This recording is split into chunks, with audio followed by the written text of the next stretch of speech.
শোনার দরকার যে আমাদের কারিকুলামটা কি হবে।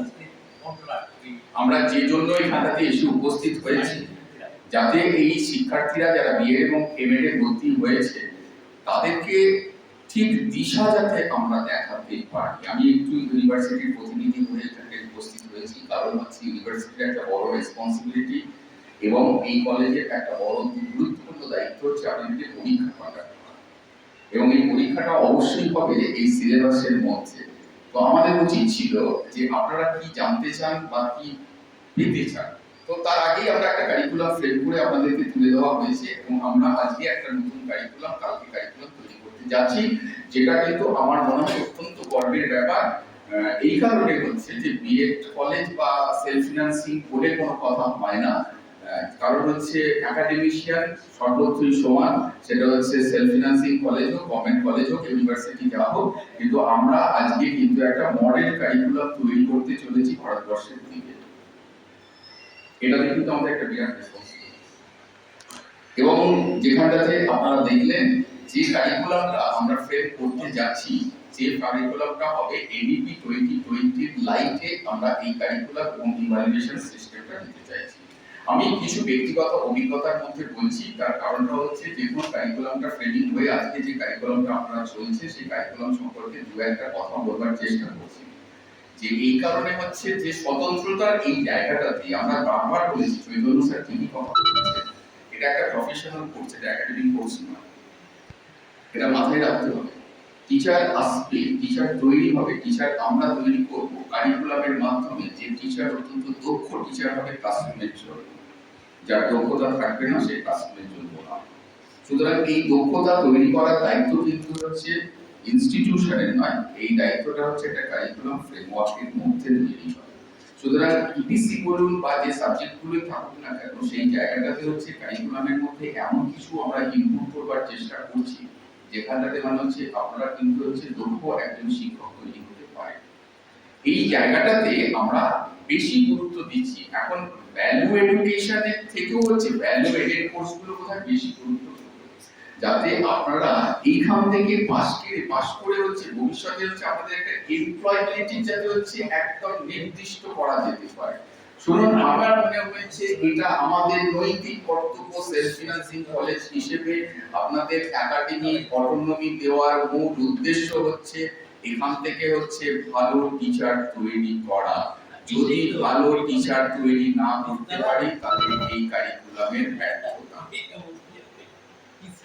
তাহলে এই কারিকুলামের ব্যর্থতা কারিকুলামের নয়, আমরা যদি ঠিকমতো ট্রানজাক্ট করতে না পারি। সেই জন্য প্রতিটা জায়গায় ট্রানজাকশন কিভাবে হবে, ইভালুয়েশন কিভাবে হবে, কারিকুলামের সাবজেক্ট কি হবে, কারিকুলামের মধ্যে অন্তর্ভুক্ত কি হবে, সেই জিনিসগুলো কিন্তু অত্যন্ত গুরুত্বের সাথে আমাদেরকে আজ বসে চিন্তা করতে হচ্ছে, যাতে আপনারা ভারতবর্ষের একজন প্রতিনিধি হচ্ছেন যারা প্রথম এডিপি 2020 কারিকুলামের ফ্রেমওয়ার্কে তৈরি হচ্ছে।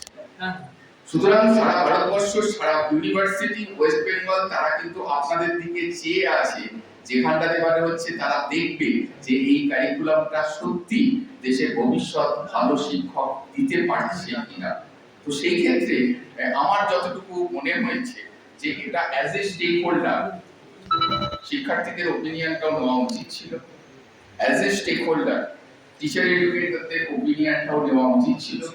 অ্যাজ এ স্টেক হোল্ডার মানে আমরা যারা অধ্যাপনায় যুক্ত আছি তাদের ওপিনিয়নটাও নেওয়া ছিল। এবং আমি আশা করেছিলাম, আমরা কবে তৈরি করেছিলাম, এক মাস আগে কারিকুলাম ফ্রেমিংটা এক মাস আগে তৈরি হয়েছিল, এক মাসের বেশি হয়ে গেছে। এবং এই কারিকুলামটা already approved by the university and government also. আপনারা যেটা করছেন, আপনারা যতটা ভাবছেন এতটা কিন্তু সহজ নয়, এবং এই অ্যাপ্রুভাল পেতে আমাদের অনেক কাঠখড় পোড়াতে হয়। এবং হচ্ছে সেপ্টেম্বর মাসে 14, তারপরে হচ্ছে যে আপনারা একাডেমিক অটোনমি পেয়েছেন, মানে এই কোয়ালিটিটাকে ধরে রাখা কিন্তু হচ্ছে শিক্ষার্থীদের যেরকম অংশ, ইনস্টিটিউশনের কিন্তু একটা গুরুত্বপূর্ণ অংশ।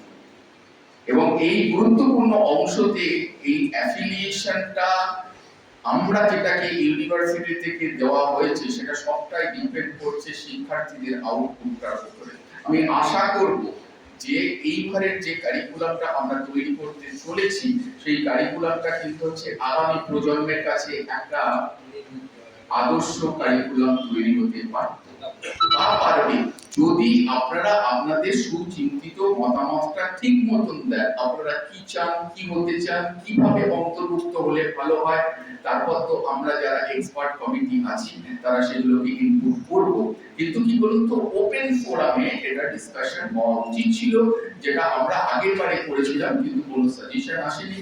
এবং খুব রাইটলি সে কার্তিক বাবু বলেছেন যে কারিকুলামের মধ্যে হচ্ছে আমাদের এক্সপেরিমেন্টাল পার্টগুলো দেওয়া উচিত এবং সেগুলোকে আমরা ইনপুট করবার চেষ্টা করব।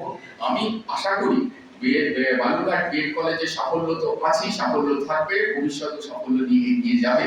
কিন্তু এই সাফল্যটা ধরে রাখার জন্য শুধু আপনারা যেরকম এগিয়ে আসবেন, আমরা যারা আছি আমাদেরকেও এগিয়ে আসতে হবে এবং অধ্যাপক অধ্যাপিকা এবং বিশ্ববিদ্যালয় এবং সবাই কিন্তু সচেষ্ট আছি যাতে আপনাদের মানটা যথাযথভাবে উন্নয়ন ঘটাতে পারি।